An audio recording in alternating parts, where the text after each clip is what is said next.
Good morning, and welcome to another edition of the Inglorious Bastards with Raj and Bruce.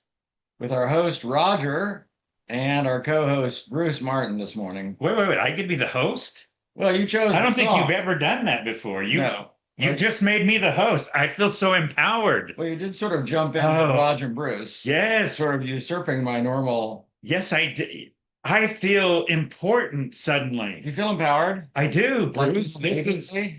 This is my favorite episode of all time. It's going to be a good one, I can tell you. It's so special. Because you picked such an obscure song, I really don't even know what we're talking about today. So this is going to be Come on the on. fly. Well, Like, it's not obscure. I mean, no one's ever heard of Phil Collins we all before. knew the song. We just had no idea what it was about. No one listened to the lyrics on that song. If we just remembered there was that little drum solo in the middle where everything changed. Ba-ba-ba-da-ba-da-ba-da-ba-da. So how you doing, big boy? I shouldn't say big boy. That sounded bad. How you doing, little man? Wait a second, I'm the host. I'm supposed to ask the questions. Okay, I'm good with that. I'm gonna just sit How here. are you doing, little fellow? I'm doing great, big dog. You're Gosh, it feels warm in here. that's you start the morning with your pipe. I You've did. been Pipe and coffee. It's no wonder you're warm. it gets a whole it really gets your system going in the morning. That's all I'll say about that. Good. When, All systems are and when you're go. 102, that matters. Turns out that's a big deal. I see that you were featured in a local magazine article that was It's been fascinating. I'm getting all sorts of traction from that. A lot of interesting conversations have flown from that.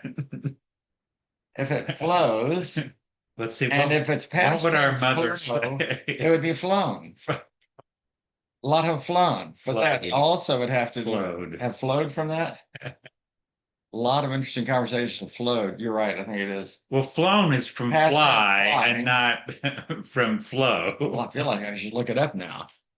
But I haven't had enough coffee. We're clear on that. I mean, like when I went to Starbucks. So Marlene and I are staying in our rental property for a couple of days while we're cleaning it up in between renters, and that's right next door to Raj and Joy. But we forgot our coffee maker, so I had to drive to Starbucks, which is only 5 minutes away to get coffee. But I was so out of it, like I literally just woke up. I'm like, I think I want a big, just a really big coffee. Big. She's like, venti. Yes, that's the word. No, it's the longest I've ever taken to order. You went to the old language of large, Yeah, where well, they kind of chuckle at you at yeah. and I hate being Oh, that guy that's large. at the counter that doesn't know anything about their menu. Right. And you're like, venti? No, I don't want anything with venting in it. No, I mean, unless you mean the hole in the, I mean, I'd like to be that person at Starbucks, like, oh, I know I you have no do. idea. If you ever get behind Roger ordering it, No, I don't want to and I venti. don't suggest that you do because it's going to be a minute. Like the last time we went to meet with someone at Panera Bread, Roger looked at this giant menu board above him like he had never seen anything like that in his life. There was some And menu paralysis going on. yeah, it involved bread, lots of breads. And I was just like, I'll have the sandwich and the soup. Yeah, whatever. Just give me something good. Yeah, because I just have this weird thing I like to be like, I like to get out of people's way, like get it done.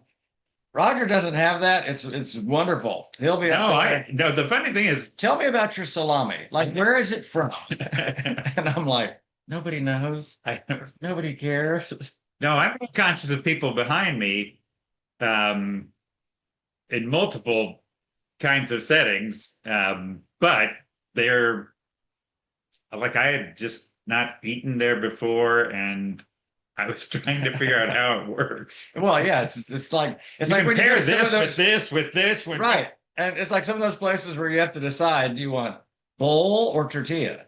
And then what's your protein? I'm like, what are we even right, talking about here? exactly. And then there's Right. like, do you want to add veggies to it or you want to add a salad to it? I just want to give me the number three. Right, exactly. I'm like, just give me the burrito. Can you just make me a Right. burrito? Beef burrito.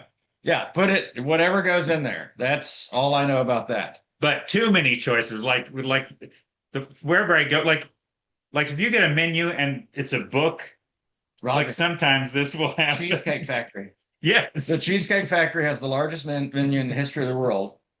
Like literally, and Marlene and I will So many words. we will, yeah, we're just like, and pictures, and words and pictures, and they all look good. Oh, There's none of them that don't look good. right. And then elaborate descriptions, and then Right. like, so the waitress comes back 10 minutes later, you guys ready to order? I'm like, we are not. We're just still, We're just on the introduction. they have 3 pages just for cheesecakes, like different I'm just like, oh, Lord have mercy. It was not, but that's not what we're here to talk about today.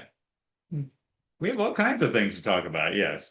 Well, you told me yesterday the Broncos and the Patriots are looking good in the preseason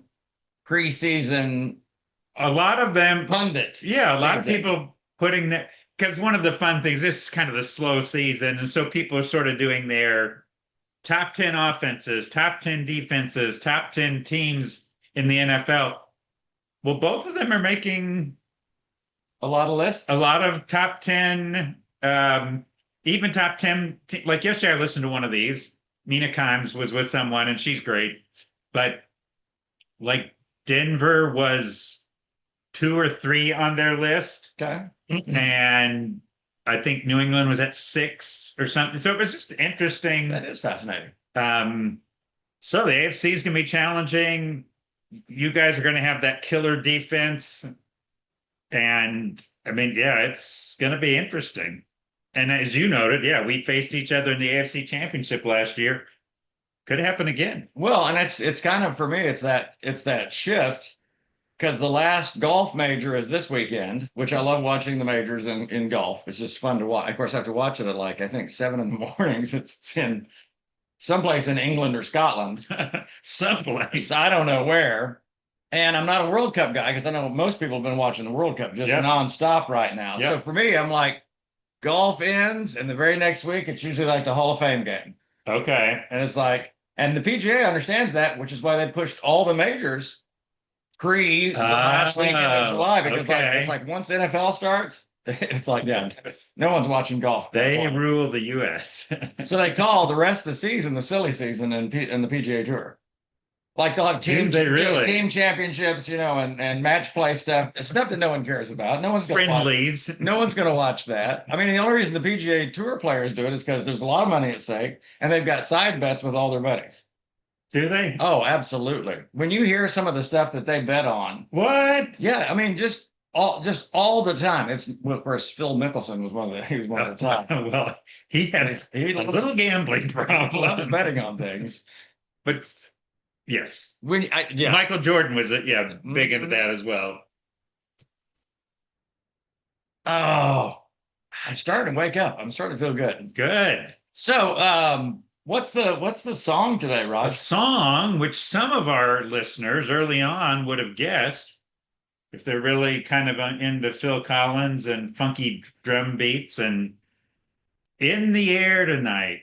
I can feel it coming in the air tonight. Oh Lord, And I've been waiting for this moment for all my life. Oh Lord. in a minor key, Yeah. in a minor key. And he I says, hadn't thought about that. That's interesting. Yeah. no, it fits this song. It's one of these interesting things that it's kind of sounds like a psalm to me, a modern psalm. He is, I mean, it's this, Interesting. well, first of all, there's like the whole song opens up with, if you told me you were drowning, I would not lend a hand. So, and you start to unpack, there's some hurt. And by the way, this was a raw song that they will talk about. Like just, he was in the studio one day and he was almost, I think he might have even used the word divine. The song just flowed out with this outpouring. It was sort of unscripted, unplanned. Well, and for the years when I listened to it as a kid, Yes. I thought I was saying, "Oh Lord." And then somewhere in my adult years, I got thinking he was saying, "Hold on, something's coming, Yeah. hold on." Right. But then I went back and looked at the lyrics last night, and I'm like, "It is, oh Lord." He, So Yeah. There's something something almost spiritual, but you know the book that came to mind while I read the lyrics?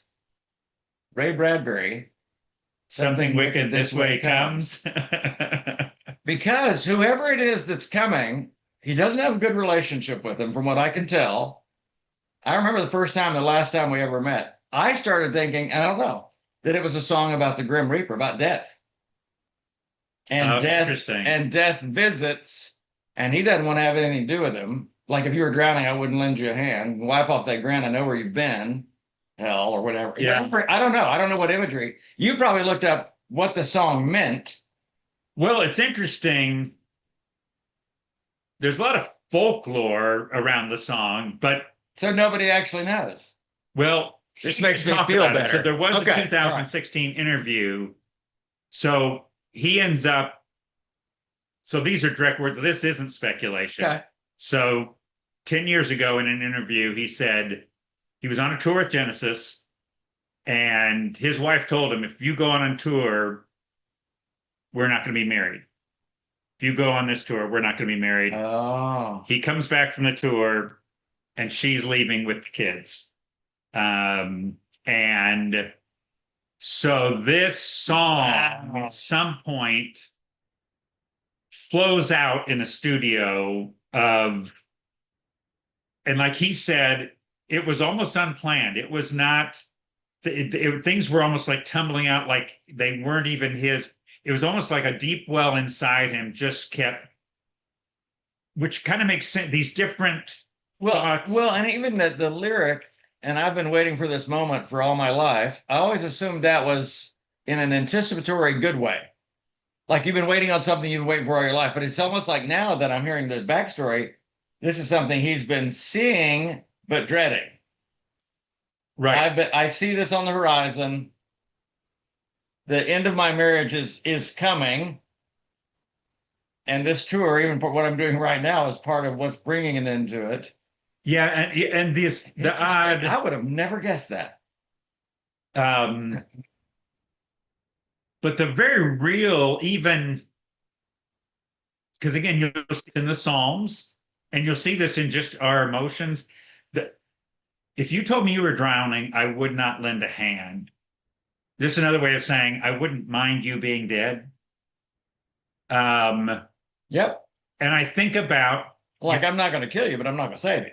right. So even like Hmm. we talking about revenge fantasies, one being, oh, I wouldn't rescue you, or I wouldn't. I think about just, but again, you see it in the Psalms, different places. I'd like your kids dead. Yeah. I'd like I'd like generations of your right. family obliterated. I'm wishing I am.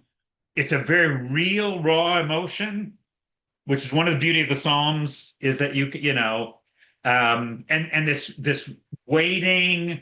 It's sometimes, and I don't know if the waiting, and Well, he will say, Collins will talk. There's a mystery around the song. He doesn't like to fill in the mystery because he loves people wrestling. He likes us doing what we're doing now with it. well, and what's interesting, because I've watched, so if this was an impending divorce that he knew was coming, because his wife said, if you go on this tour, I'm not going to stay married to you.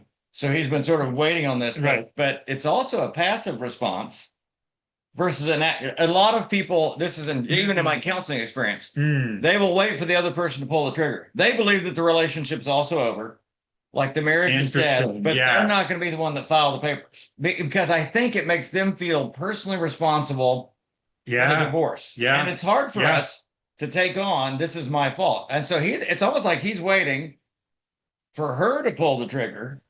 All right, so you've given an ultimatum. Yeah. I'm not going to meet that ultimatum. I can't. He said music's it. Right. I gotta sing. I Music gotta is my do it. life. So, yeah, that's an interesting one. And so his wife says, in essence, you're choosing music and your music career over me and your children. Yes. She put a choice in front of him. Because it's going to be awfully hard to keep any kind of custody of your children if you're on the road 300 Right. days a year. And there's this tension of, because I think you're raising it. Phil, what do you love most? And so many decisions in our life are who or what do you love most? And he's got this gut wrenching. I mean, you could. What would I do in that in those are just very. I'm not judging him because I'm not in the No. position where I could. Uh, Um, but boy, this, but aren't there so many life decisions that really are like that? well, yeah, and it's why I don't believe that in marriage you should ever give ultimatums. I just, if let's say a person complies with the ultimatum, well, ultimately they're going to resent that they complied with the ultimatum, and then it's going to lead to bitterness, and it might end up the same way as the other one anyway. We're divorced anyway. Right. In other words, I always say, I do tell you, if you're going to leave someone, leave them, but don't give an ultimatum. Because then if they comply with the things you're making them do, or that they're asking you to do, or well, no, they're forcing you to do those things if you want to stay married. Yeah. You might do them for the sake of the marriage, but then you're going to resent the person that. So I always tell people in counseling, you can always express your desires in a marriage, but they can't be demands. Right. Here's the things I desire for us. Here's things I desire for our Good. relationship. Yeah, Here's that's things I good. desire for our family. Yeah. But they can't be demands because a demand is punishable. It's if then. You either do this Yeah. or this is going to happen. Which even gets into a kind of controlling, a kind of I am trying to manufacture the outcome. Well, and let's say for both parties, because we don't know, because I don't know anything about his wife Yeah. at all. Nope. Well, what if he complies, doesn't go on tour? Right. And we know from watching enough documentaries, you take a year off, it's like exit stage right. In that like your producers, your managers are always after the next hit, Well, or you become irrelevant. Or yeah. Now, I don't believe that to be true. I believe that's the pressure on artists. Yes, yes. Because you have other artists who don't put anything out for 5 years, and it's like, boom, everyone loves it. But he might have felt that. And of course, music was his Right. passion, life, all of that. And it ends up being maybe his first hit as a single, not a part of a group. It's this very Was that interesting. hit? Yes. That's so interesting because I never liked the song. For me, it was way too slow. It was and it was sort of an odd song. It's minor, it's haunting. I hadn't thought about the minor key. That was smart. Well, it's funny. He was toying around with a minor key, which almost kind of surfaced, and then this stuff started flowing out. There's a fascinating story that's kind of weird with the drum machine and the recording equipment with the drum, that drum fill that became iconic in that song that kind of changes the tone. I can't help. This is where our listeners get a double song issue. So the song that I can't help contrast with this is Don Henley's "The Heart of the Matter." I've been thinking about forgiveness. Yeah, it's time to get down to even if you don't love me anymore. So he hears that song opens with talking to a friend, you found someone new. And so you know there's the end of a relationship. Right. Now, again, when I contrast these songs, I'm not saying, oh, good song versus bad song. This is. It's like good song versus bad song. Right. This is particularly with Collins, maybe in the heat of what you feel and this kind of. But you have Don Henley's song, which is maybe after some reflection. Yes. Where he says, I've been thinking about forgiveness, even if you don't love me anymore. And there's late in that song, and this is the contrast I can't. He says, if you keep carrying that anger, it'll eat you up inside, baby. And there's this wisdom where he's kind of, and I see in the Collins song, there's the possibility of if you stay in that minor key. Yeah. So I just love the minor. Yeah. That because the tone of the Heart of the Matter has a different kind.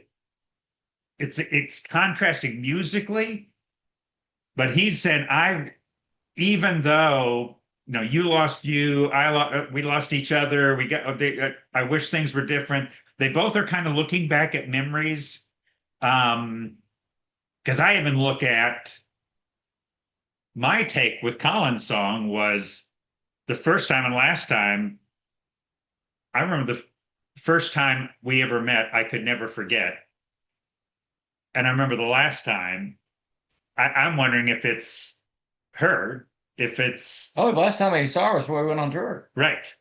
That was it. So where we went on, and but he also where she gave the ultimatum, very likely. but I also can't ever forget the first time. And so Henley's song also we'll talk, we're we got lost. We have this beautiful thing, but we got lost in the way. Anyway, this contrast with I understand and get, and in fact, we need the Collins songs that are raw. Well, here's the thing. I just thought of something else that when you said, "I'm going to leave you and take the kids," this might even help the opening line. Someone's trying to take your kids from you. I mean, that's even different. That's level two than it gets wrong, right? Than just divorce. Hey, and I'm taking our kids away. This is my blood, my flesh and blood. Yeah. Now, humanly, he's like, if you were drowning, I wouldn't lend a hand because I think that's cruel. I think what you're doing is so cruel. I wouldn't even try to save you at that point. Right. And then that actually is the person that he loves. Right. Or at the very least loved. Yeah. That's even the part of the first. So I wonder if when he says you can wipe off that grin, I know where you've been, she's talking to him like, I know you went on tour. Don't try to smile your way out of this because what I said, I meant. I'm out. I don't know. It was just an interesting. And you think about, I've been reminded this so many times that when it comes to revenge or when it comes to getting back, in my own heart, but you'll see, is my response back is always overdone. In other words, where if you hurt me, I'm going to hurt you worse. Right. Or I try to. And where even things like wars and things come out, like you did this, you stole this thing, whatever. So then I'm going to kill, or I'm going to, that our response almost always goes beyond, dare I say, even fair, but right. You're exactly right. It's over the top. It's not an eye for an eye. It's both eyes for an eye. Yes. Yes. We're going to double it. We're going to double down. We're going to make sure you don't do that again, which of course, then you talk about the cycle. Now, if you've doubled down and you've now doubly hurt this person, although, yeah, they're going to come back even. It's even how wars escalate. It's the story of the Middle East. Exactly. Oh, we're going to retaliate, but we're going to retaliate beyond what you. It'll always be. You're going to retaliate beyond what we'll watch this. We're going to drop 5 bombs on. You're exactly right. But even in oh gosh, in human relations, like I've been driving and have someone like cut me off or something like, and I want them to crash. I mean, I'll have this moment where I hope they lose control of their. If you were drowning, I wouldn't lend a hand. Exactly. I've had this moment where and it's like, oh my gosh, look at me. And this is why, goodness, the words of Jesus are ring circles. He said, "If so, don't repay evil for evil. Repay evil with good." I got to trying to save us. Right. I don't know if I talked about this on the podcast before, but the difference between catabolic energy and anabolic energy. I don't remember it. Okay, so I finally have language for this. This was back on that trip that I took to California where I met with Rob Bell and a group of 10 people. Yeah. Very fascinating people, but one is an energy specialist.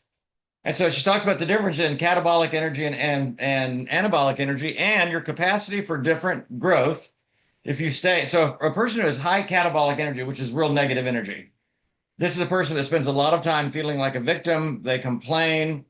They're sort of high conflict. And this is catabolic energy. Vengeance is a big deal.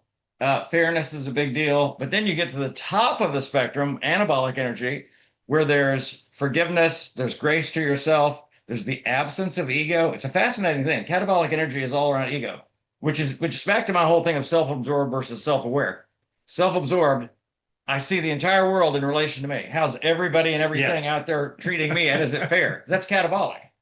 Anabolic energy says, what am I bringing to the world? I see myself in relation to the world. What am I bringing? How do others experience me? Am I bringing light and love and all those good things? Well, Jesus was in that, using that framework, he was the essence of light. I am the light of the world. He was the essence of anabolic energy.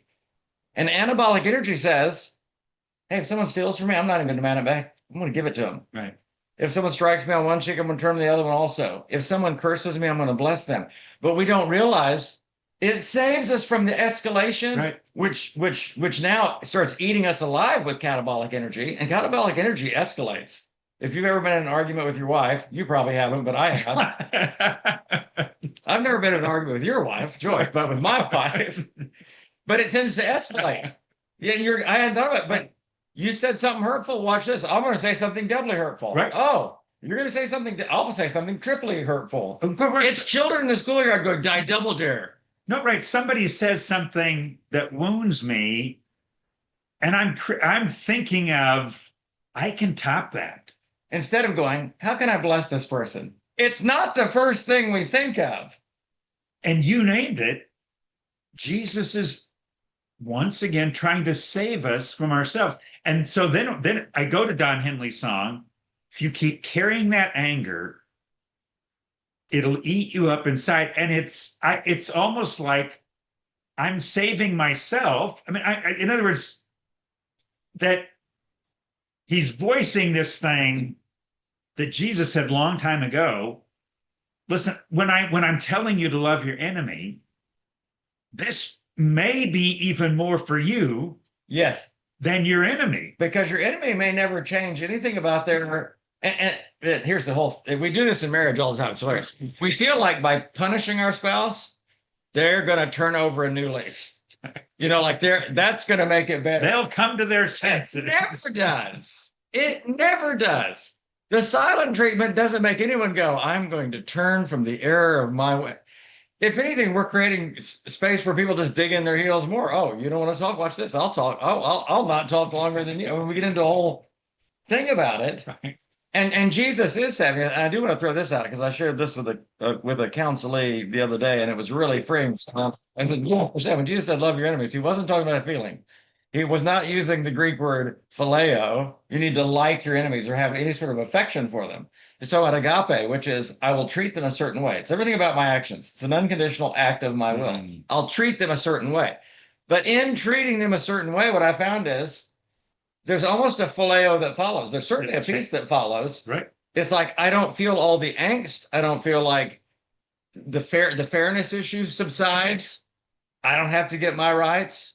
I don't have to make sure that they get theirs. And usually when I want them to get theirs, it's something bad. It's right. Of course.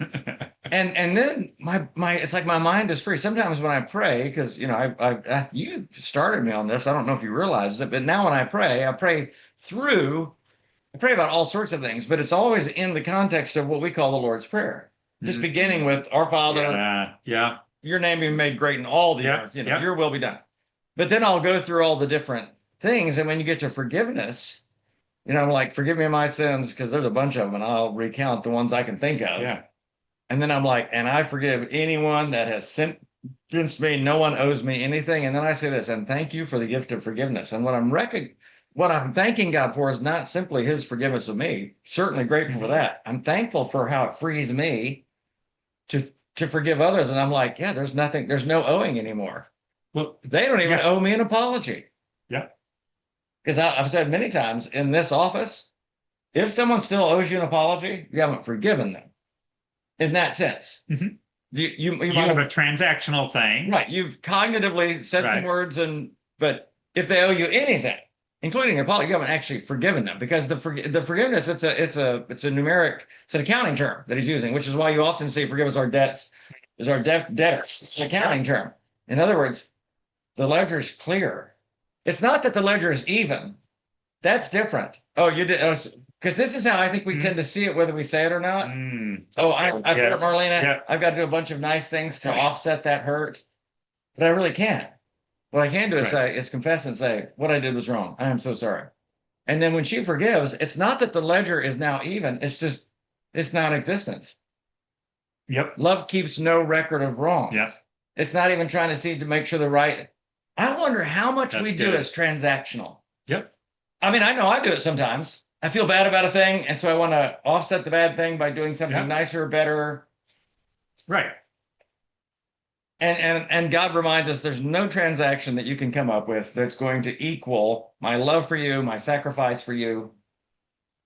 And on the other end, I think it's how we sometimes use the word, I'm going to atone for. We're talking baseball. Yeah. He atoned He for had a big hit. yeah, He atoned for that error he had in the third inning when he had the home run in the ninth inning. right. It offsets. Or evens, yeah, or that kind of makes up for. We But have in football offsetting penalties. okay, yeah, Isn't it? It's transactional. Well, they had a penalty, which I always thought was a terrible idea because one penalty might be a 5 yard penalty, the other one might be a 43 yard penalty, depending on how far down the field. So there was this, right. they're completely offset, but there was a 38 yard difference in the yardage on the penalties. But isn't that even that is the beautiful the generosity of God when he tells the story of the laborers in the vineyard? Some people come in at 5 in the morning, he hires them, he says, I'm gonna pay you this amount for the day. Let's say it's $100, I'll pay you this for the day. And then he picks up other people at lunch. He says, I'll pay you $100 for the day. And they're like, good. And he picks up other people at 4 o'clock, about an hour before quitting time. I'll pay you $100. And the people that were super happy at the beginning of the day with their $100, suddenly Yeah. they get to accounting. And by the way, he pays the last first. He's paying $100 to the people that have been there for an hour first. And he says the people that are in line waiting on they're expecting more now because we've worked longer and they're getting, and so they get there and they get the same thing and they're upset. And he says, are you envious because I am generous? And I'm like, that's the beautiful thing about there's not a ledger. God is generous to us. It's going to look different for every person. I've argued for years. If you want fair with God, you'll get fair, but it's not what you want. I Do not pray that. I sure don't want fair. It's like I want grace, all of that. And I think this is what it's like in the Lord's Prayer, forgive us. Yeah, It's the not forgive me, forgive us. And when you start talking about the way the collective. when I'm starting to pray, and if I start adding names to the us, forgive us, well, this is what. Okay, I've never thought about that. That's good. All the people that I'm forgiving later in the prayer, when I say forgive us, I'm including them in the prayer. Oh, absolutely. That's huge. And here's what you'll find. It makes it's easier for me to forgive when I've asked God to forgive them. Yeah. It's a beautiful forgive us. And how often I've heard people say, God may forgive that person, but I never will. I've heard that. Right. Often associated with Dateline, where there's some terrible murder. And again, I understand the humanity of that. Right. But when you quote Don Henley, it eats us up inside. Unforgiveness really is a cancer. And it metastasizes. It begins to infect other parts of your body, life, right. Emotion, mind. And this is why if I set those songs against each other, and it's just the fascinating thing what a minor chord does, but it's this unease, it's a catabolic energy. It's haunting. Yep. But do you want your whole life to be a minor haunting? I'm kind of a low grade anger under the surface. All that. Do I want that to be the song of my life, or do I want to get to a place where, and again, Henley's maybe years after, he might have had all the exact same emotions Collins has in them, but I'm coming around to, wait a second, I've seen what that anger has been eating me up inside. I don't want to keep living this way. I don't want to live that way. I don't. So I'm thinking now about something Jesus brought up. I'm thinking about forgiveness. Anyway, so it's just I'm getting down to the heart of the matter. Everything changes and my thoughts seem to scatter, but I think it's about forgiveness. Even if you don't love me anymore. So he was earlier thinking transactionally, if she will return his love, I can forgive you. Mm-hmm. But now he's like, no transaction, no record of wrongs, even if you don't love me anymore. I'm going to forgive you. Well, and here's the thing, like the beginning of the song, she's found someone new. Yeah. So She's moved on. she's moved on, and now she's chosen somebody else.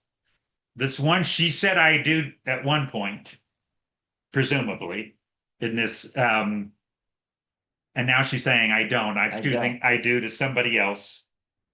But even there, in other words, like, and I love what you just it's not under the dream I'm forgiven and the chance we might get back together. Yeah. No. You've moved on. You've got, and I'm still gonna. I think I'm gonna forgive. Yeah. I think that's what I'm gonna And do. isn't that this is a whole nother podcast. It's an It is. interesting. There's so much. Stop it! Don't do it. I'm not going to go there. But the reality of forgiveness and how Jesus extended it to those even that were killing him. Yes. Yes. Yeah, he modeled everything that he said. In other words, he didn't just teach something. He modeled it again and again and again in that, because if anything, he's like, I could call 10,000 angels. So it's like, don't try to rescue me, guys. At any point, even when he's for a Pilate, he's like, the only authority you have is given to you from above, and there's a specific reason for it. But in the moment of someone is brutally hurting you, his heart is still forgiveness. When he's dying and someone else asks for forgiveness, what we call the thief on the cross, he extends it easily, like it wasn't any thought to it. Right. And doesn't the Bible do a beautiful thing because it's easy to look at Jesus doing that and say, well, he was God. That was Jesus. Right. But one of his earliest followers does the same thing a few months later, Stephen. Oh, yeah. So Stephen is getting stoned, and an ordinary guy like us who had been with Jesus could say, Father, forgive them. And the beauty of that is God is saying, I can produce that in you. Don't look at Jesus and say, oh, well, of course, God can. He enabled and empowered an ordinary person like us to do the exact same thing. Well, there you go. As Roger said, best podcast ever. I think it's about forgiveness. I think we're going to have to let Raj host more often. I'll happily be the co-host. Oh. If we can go that deep, that fast off 2 songs. I'm just thinking though of your humility, really, your humility in handing over the hosting right from the beginning. You did I've said it many times. I'm the most and you've humble never person I've ever met. You've never done that before. I've always felt like I was in your shadow, Bruce. And Bruce, today I feel like we're sharing something right now. You let me shine. You shone without flown. That was good. What's that? Well, we always have some grammar issue that we bring up on the pastards. Today it was flown, which would be flowed, as it turns out. But all of that's in honor of our mother, and her grammatical. Why did I immediately think to say something like "God rest her soul"? It's such a silly thing that we say. I mean, it's not really, because it is. There is the scriptural basis for rest. You are digging a hole. Why this whole idea of mom rolling over in her grave? Anyone rolling over in their grave? God rest her soul. Exactly. I want to look and find out where that little nugget came from. Was there ever a grave rolling that happened? All right. We'll see you. Well, we won't see you next week because Roger's going to be gone. Right. And then we won't see. Only I'm going out on an adventure. We won't see us the next week because I'll be in Iceland, where there's no signal. Oh my. There's nothing there except ice and fire. It shouldn't be there. And steam vents and lava. And so we don't even know if we'll be back next week. It's kind of 50-50, really. Depends how Iceland goes. We'll see you next month sometime. Some point in August, Lord willing. God rest your soul. That's such a great line.